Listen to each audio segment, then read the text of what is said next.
چقدر ملک ها و پادشاه هایی هستند که نسبت رعیت خودشان ظلم میکنند. تعداد اینها در تاریخ خیلی زیاد است. یکی را زندان میکنند، دیگر را به خاطر مالش به قتلش میرسانند. هر کاری که بخواهند انجام میتن، اما فراموش کردند که عمر ظلم خیلی کوتاه است و عاقبتش خیلی سنگین است. از اینا فراموش کردند. در طول تاریخ چقدر حاکم ها، رئیس ها، منصبداران ظالم آمدند. اونا کجا شدند؟ همش رفتند. کجا رفتند؟ نزد اون خالقی که برای هر ذره پرسیده می شوند. خداوند در قرآن میگه اگر هر کس که به مانند ذره خردترین بدی کرده باشه، خوبی کرده باشه، پاداش خوبیش میگیره، و هر کس که به مانند ذره خردترین اگر بدی کرده باشه پس انتظار بدی باشه. از این چیزا فراموش میکنن. نمیدانن که عاقبت این کارا چیست. با همونا سوال بکنی که پدرت کجاست؟ میگه پدرم از دنیا رفت.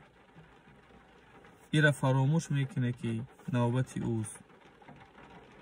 هر نفر بگه که پدرم از دنیا رفت بدانه که نوبت اوست. طبیعت دنیا همی است. چرا فکر نمی کنیم؟ چرا در فکر اون نیستیم که ما هم شاید امروز، فردا، 3 سال، 5 سال در یک عمر کوتاه دیگر نمیجه زدن دیگر ده میریم نزدیکی نزد همونه که ما رو خلق کرد، نزدیکی در نزدش هیچ کس ظلم نمی شود. هر کس حقیقتش میگیرد.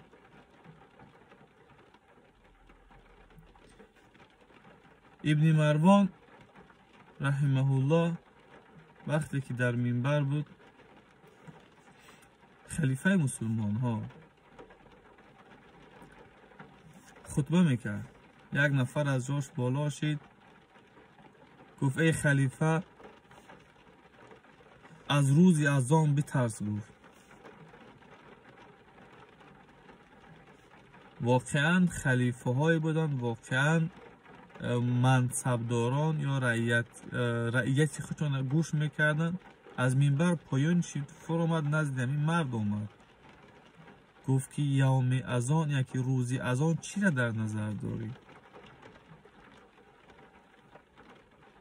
گفت او روزی را که خداوند در قرآن میگه معنای آیت ای است که در آن روز مؤذن صدا میکند از میان همون ظالما که لعنت الله علی الظالمین، لعنت خدا بر ظالم ها.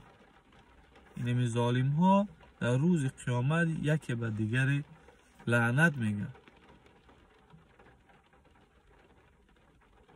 گفت از او روز بترس.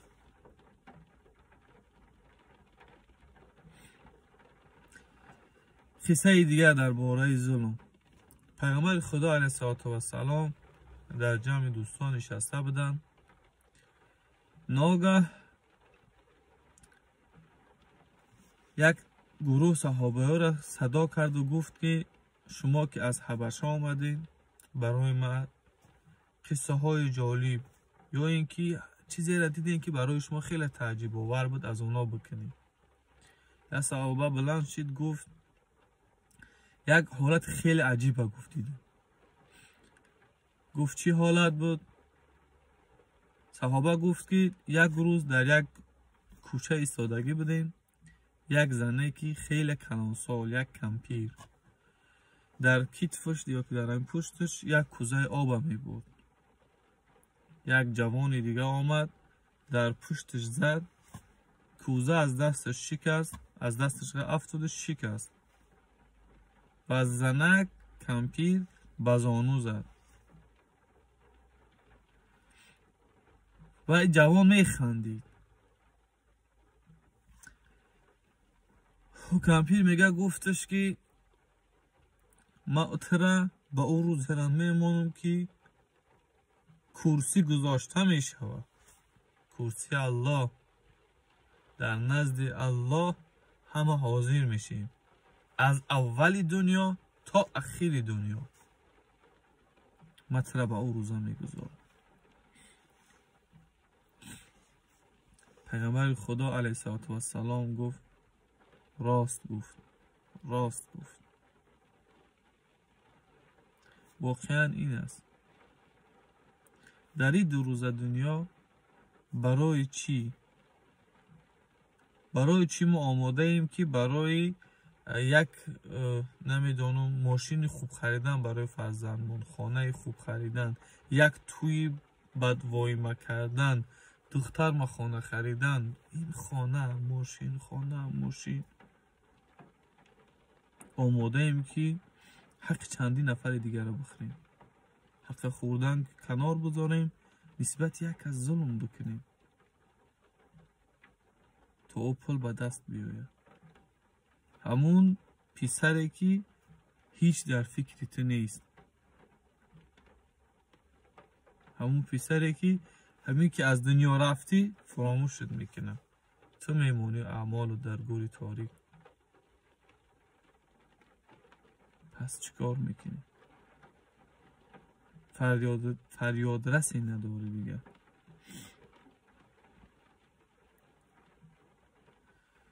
یک زن خیلی کلانسال در یک منطقه زندگی میکرد. کسی نداشت، تنها میرفت بازار کار میکرد تا بگه تا یک بریده نان بیا و بخوره. چون عادت سحر میروه بازار از پی رزق روزی، وقتی که خانه برمیگرده میآید خانهش نیست.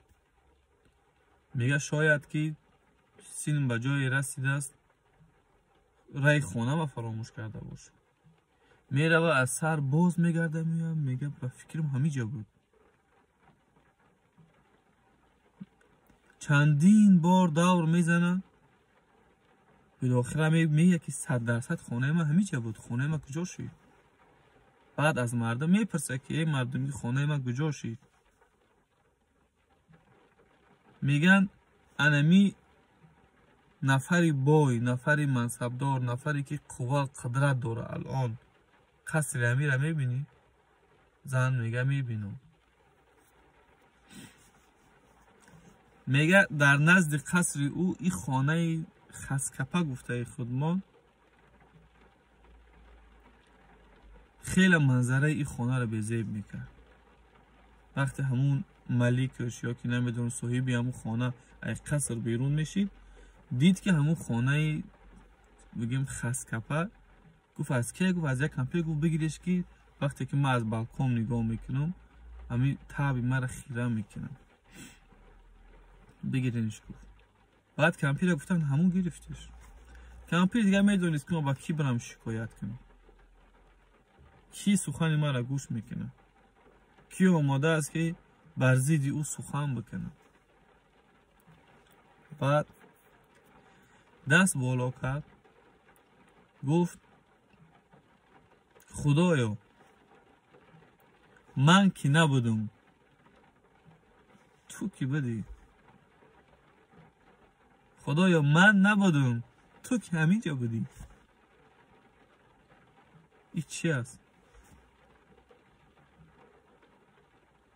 خداوند میگه با سبب این دعا پادشاه یا ملیک یا همون منصبدار یا نمیدونم پولدار بسیار نامی را با همون قصرش، با همون اون نفرایی که در قصر کار میکنن، با همون نفرایی گپی او را میگرفتن، همش به خاک یکسان کرد.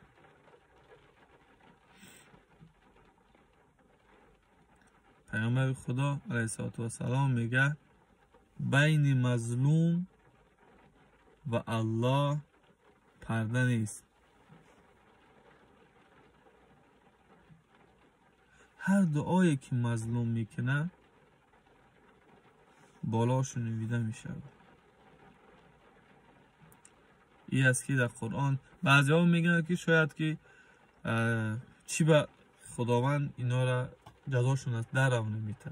این را بدانیم که اگر خداوند به هر یک کاری ما اگر ما را جزای ما در همین دنیا بوده، در روی زمین دیگه آدم نمیمونه، همه یک گناه میکنه، اما خداوند اونها را باز فرصت میده که شاید که توبه کنه، شاید که بر بگردن، شاید که فکراشون در کار بدراید.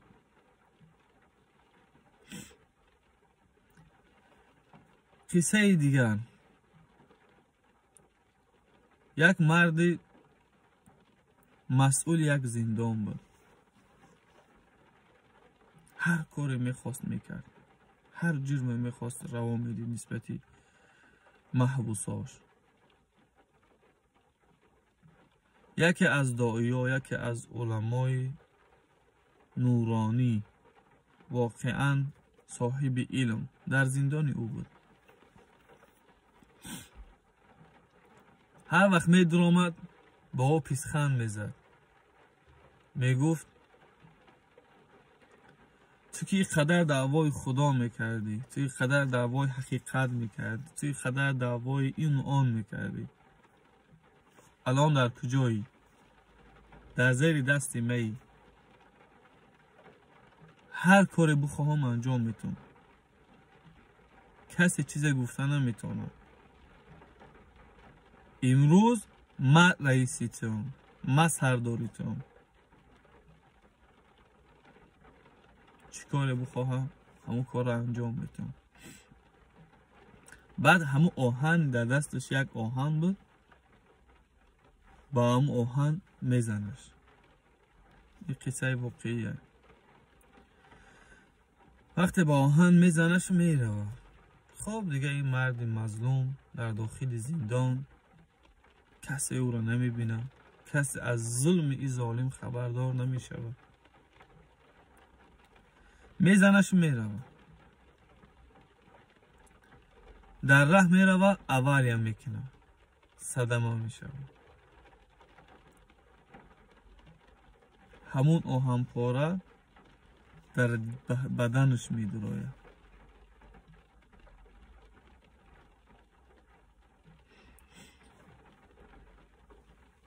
مجبور میشوند دخترها که همون آهن با همون جسدی در همون جایی که آهن در اومدگه با همون جا ببرن پرتوانش، با یک درد عذابی خیلی وزنی. با آهن او را زد، گفت که خداوند که در پوستی او زدی، الان در داخلی هست آهن. اما این عذابا، این حادثه ها هیچ چیزن. از روز قیامت چی جواب میتن؟ باشد که خداوند تمام نفرانی که منصب دارند، تمام نفرانی که در بالای 6 نفر، 8 نفر، 10 نفر رئیسی میکنن، خداوند انصافشان بده. اگر اینا واقعا خدمت این 6 نفر یا 10 نفر یا از زیاده بکنن، پاداش خیلی زیاد میگیرن. چندین عائله ها را نان میتین، چندین عائله ها را امنیتشان را تامین میکنن، آذوقه‌شان را تامین میکنن و در نزد خداوند اجر خیلی زیاد میگیرن. و غیر صورت تاریخشان میشود تاریخ همون گذشته هایی که رفتن در پرتابگاه های تاریخ. خداوند یار و مددگارت.